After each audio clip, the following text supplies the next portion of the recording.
I've been wanting a plant display that feels lush and calming, and this fern bowl is exactly that.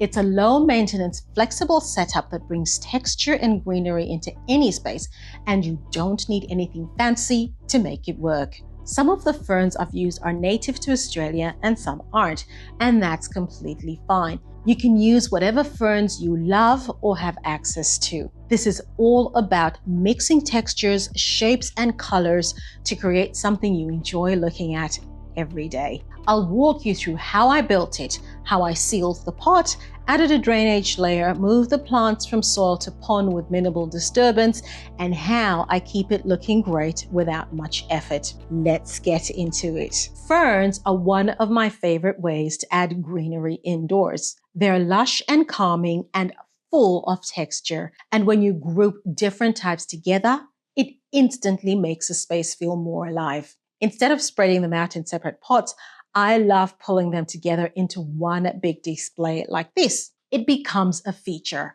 something you notice in the room, and it's a really practical way to keep care simple. I've got a mix of ferns in here. The delicate maidenhair, a bold blue star, a crocodile fern for structure, and a few others. Some are Australian natives and some are not, but they all work beautifully indoors. Use whatever you've got. There's no right or wrong combination. That's what makes it so much fun. Here's what I used to build the bowl. A wide decorative planter.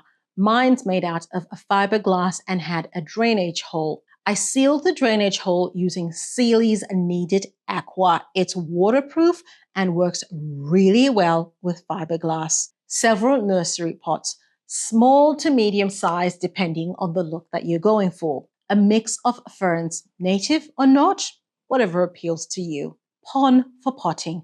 I prefer to use pon over soil for ferns because it holds moisture evenly but still allows the plants to breathe. You also need a good amount of leca.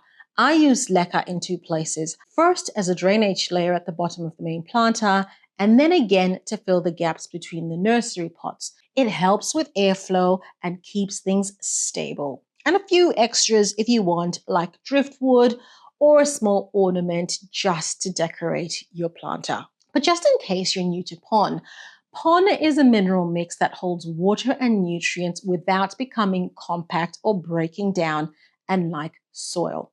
Ferns really love it, especially because they love consistent moisture without soggy soil. Potting the ferns in pon. I started by removing each fern from its nursery pot and shaking off as much soil as I could. I did not do a full wash like I would if I'm moving it from soil to leca. Ferns don't like their roots being messed about with too much, so I keep it gentle. If I see any damaged roots, I'll trim them, but I try to keep the main root ball intact. Then I repot each one into fresh pon in a new nursery pot. This gives me good control later on for watering and care of each fern. Planning the layout.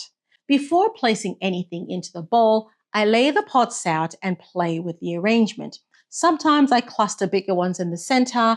Other times I go for more of a scattered natural look. Try mixing leaf shapes and textures, soft beside bold, upright next to trailing. There's no right way to do it, just what looks balanced to you. Assembling the bowl. First, I added a drainage layer of leca to the bottom of the decorative planter. Even though the hole is sealed, this extra layer allows a bit of airflow around the base and keeps things from sitting in the water if any of it overflows from the pots. Keeps the roots from sitting in the water and then protects them from developing root rot. Then I place the nursery pot into the planter one by one, following the layout I planned earlier or just pretty much making stuff up as I go along. And to finish, I poured leca into the gaps between the pots. This keeps everything stable, helps with airflow, and gives it a nice clean look. One of the best things about this setup is that each plant is still in its own pot,